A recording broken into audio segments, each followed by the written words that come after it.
Al Jazeera podcasts. Today, the International Criminal Court's warrants of arrest. For years, decades, people thought that a day like this just would never happen. What does it mean to have top Israeli leaders wanted for alleged war crimes? I'm Malika Bilal, and this is The Take.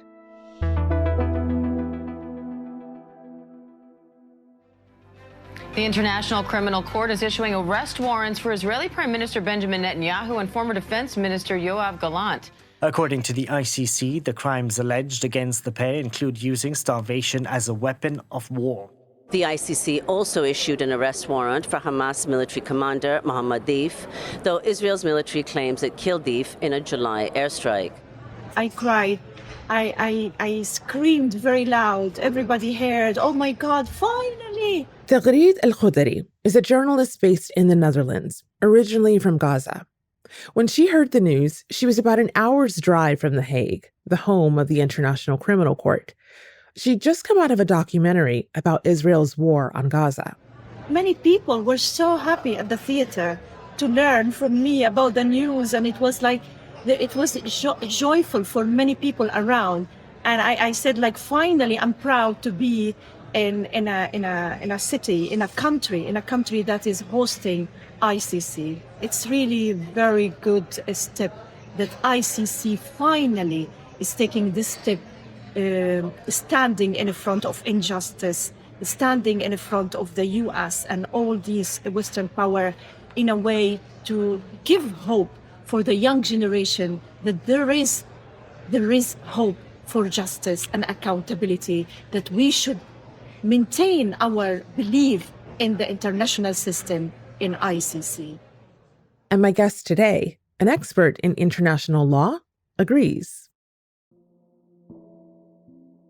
There are the types of days in this world of international justice and accountability that you hope for but are never sure are going to come for lots of different reasons. And today is a day where something that we didn't think was possible for many years, if not decades, was possible. Hi, my name is Kersten. I'm an assistant professor of criminology and criminal justice at the University of the Fraser Valley in British Columbia, Canada, and a senior consultant for the YAMO Foundation, where my work focuses on responses to international crimes like war crimes, crimes against humanity, and genocide. Well, Mark, it's good to have you back on The Take. When we called you up, you were on your way to work at your university, where you teach criminal justice. And as you said, you personally also focus on prosecution of international war crimes. How will you address the ICC arrest warrant this week with your students? I think first and foremost, I want them to know that this is a big day. It may feel like any other day when you look outside, when you look at the weather, when you look at people passing by, but it's not. It's a really significant moment in international justice. It's a poignant moment.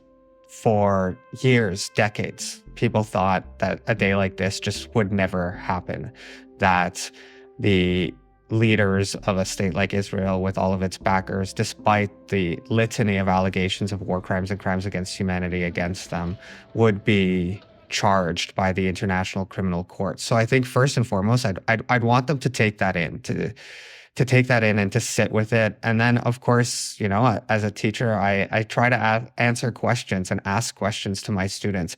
It's a time to explore, you know, the different views that people have on this and their different kind of aspirations, whether or not there's going to be a trial or not going to be a trial, who this matters to. And of course, I think one of the things I'd like my students to be kind of left with is, you know, there's not going to be a trial tomorrow against these people. A lot of things have to, you know, go the right way for that to happen. But wow, the only permanent international criminal court in the world believes the victims and survivors in Israel and Palestine that their tormentors deserve to be prosecuted. That's just simply massive. Well, Mark, when we last had you on the podcast, it was back in May when the reports first surfaced that this could be coming. And then the ICC chief prosecutor, Karim Khan, announced that he was seeking the arrest warrants for Israeli and Hamas leaders in May. Why has it taken until now, late November, for the court to actually issue these warrants? I really wish I had the answer to that question. I don't think anybody but those judges have it. You know, for what it's worth, the subject matter that they were dealing with was complex, right? This is not a simple kind of green light, red light situation. First of all, the prosecutor sought charges that were complex and a number of different charges, right? And we saw a lot of those today. He sought both charges of war crimes and crimes against humanity against 5 individuals. And now we know, of course, there's only 2, potentially 3 left. Deif, the Hamas leader, hasn't been fully confirmed dead, at least not in the eyes of the International Criminal Court. So the stuff that they had to get through was complicated. And then a number of states and a number of different non-state actors, government leaders or former government leaders or NGOs, they also filed their kind of views on what the ICC should do. Some were helpful, some were really not helpful. And the ICC judges said that they would consider all those views. So they did have quite a lot to sort out. I do think it took them too much time. I think there's a consensus that, from May to now is longer than it should have taken them. We'll see where it goes. But I think today's really a day to focus on the fact that it really did happen and what happens next. Okay, so look at you reading my mind, the what happens next. Now that the charges have been issued, we know that Netanyahu is still prime minister of Israel. Gallant was fired as the defense minister, and Israel says that Mohammed Deif, as you referenced earlier, was killed, although Hamas has yet to confirm this. So what do these warrants mean for these 3 moving forward? Yeah, so one thing that viewers might be kind of curious about is, the ICC didn't issue an arrest warrant for Sinwar because they've confirmed that he's dead. Ayah Sinwar has been killed in an operation in Rafah in southern Gaza. Mr. Sinwar was elected as the leader of the Hamas movement after Israel assassinated Ismail Haniyeh in Tehran. Because the ICC doesn't issue arrest warrants. It doesn't keep arrest warrants for people who are deceased. Now, in terms of the other 2, Netanyahu and Gallant, I think it has some consequences for them. Again, I don't think anybody should, rush to believe that they'll be surrendered to the ICC tomorrow. But there are 124 member states of the International Criminal Court who are now under a legal obligation to arrest and surrender any individual wanted by the ICC to the court for trial. That's 124 countries that Benjamin Netanyahu and Yoav Gallant are going to have a really hard time traveling to because of the possibility that the warrants will be enforced. These are 2 individuals who very much enjoy traveling to Europe, for example, and almost every single country in Europe is a member state of the International Criminal Court. So one thing that happens when these warrants are issued is that the alleged perpetrators' worlds shrink. And again, I think that's important. We might not be seeing a trial, but it's good to know that at least these things have to be on these people's minds. They can't fly over countries where jets might interfere with them or intercept them and force them onto the ground to be surrendered to the ICC. They can't go on shopping sprees. Their world's just not as easy as it was yesterday. And I totally get that that's not the end product that we want to see, but it's part of it. And I think it's a really important part.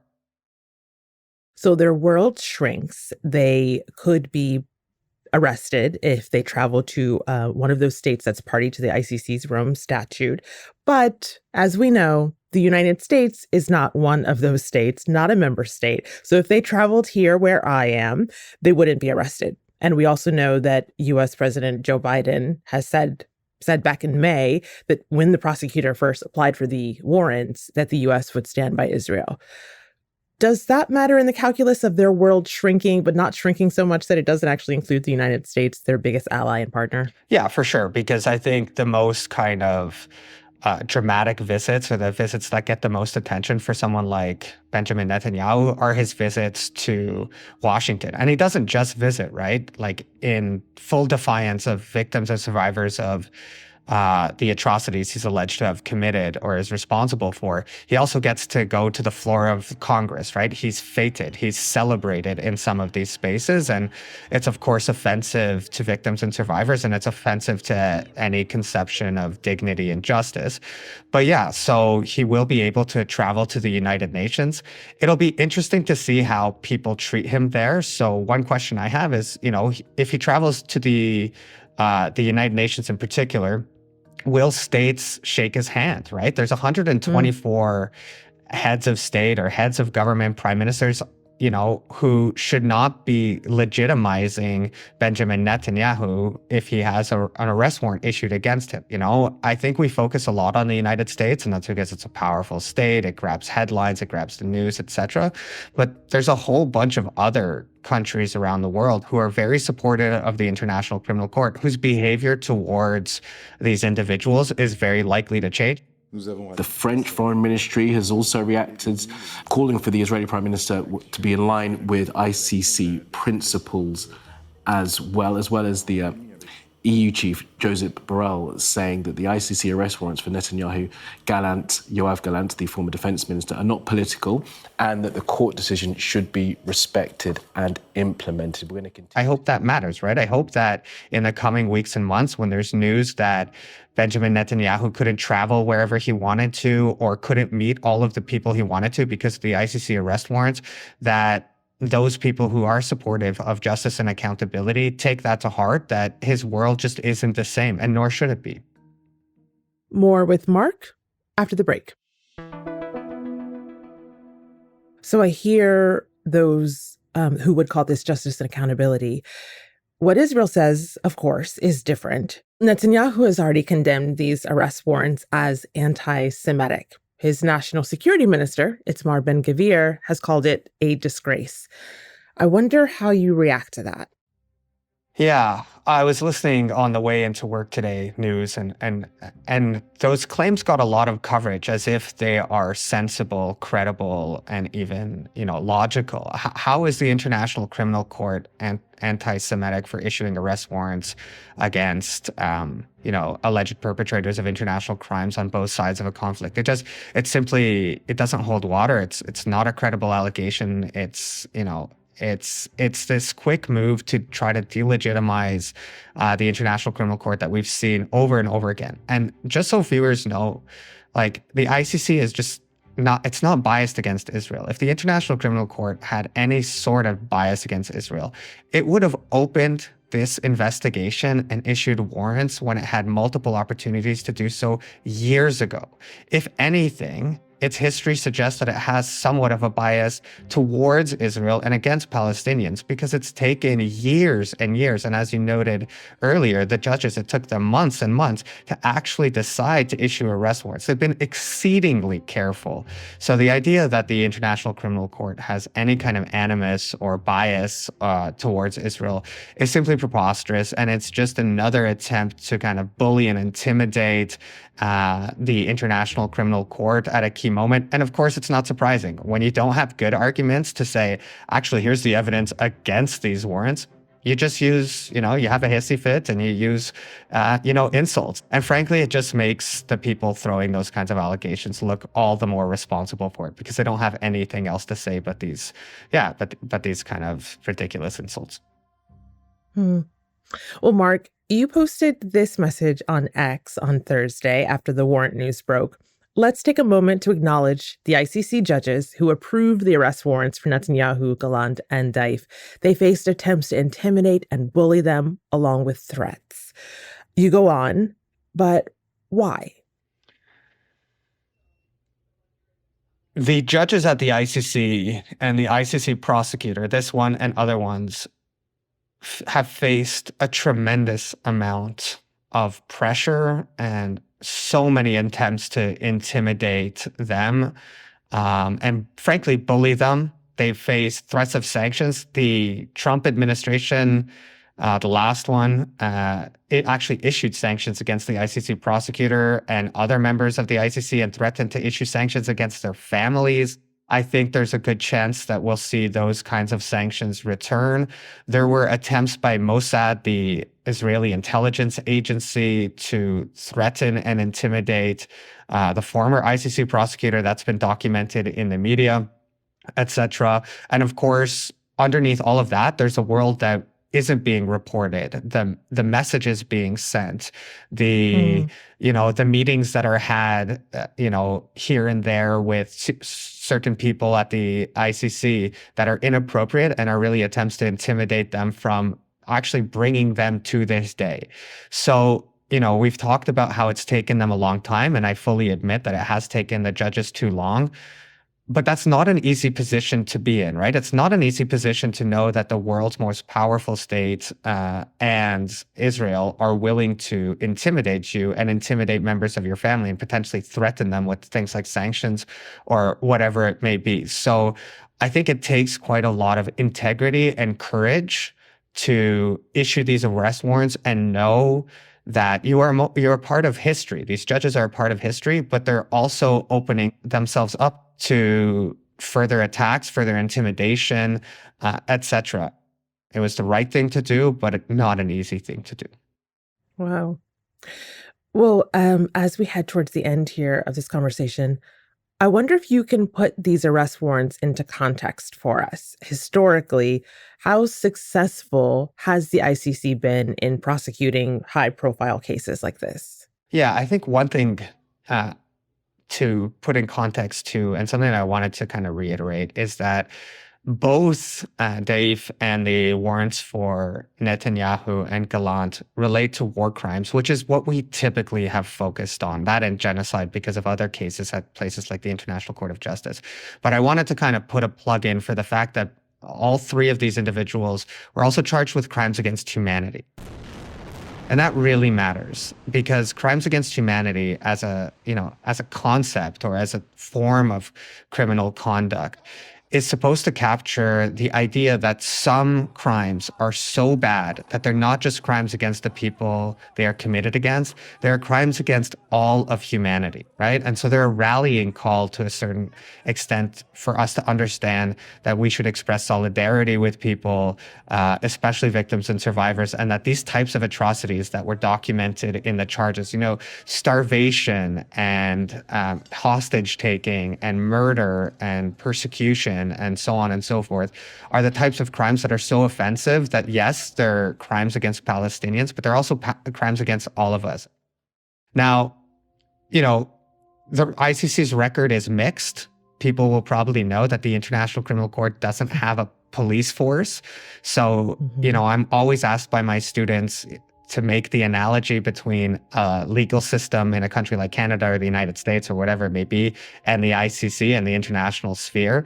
And the key difference is there's no police officers that are going to march into Tel Aviv or wherever and arrest these people, right? So sometimes states, really do the right thing and enforce arrest warrants. Sometimes people surrender themselves to the International Criminal Court. Wow. Yeah, I know, it's surprising, but sometimes that happens.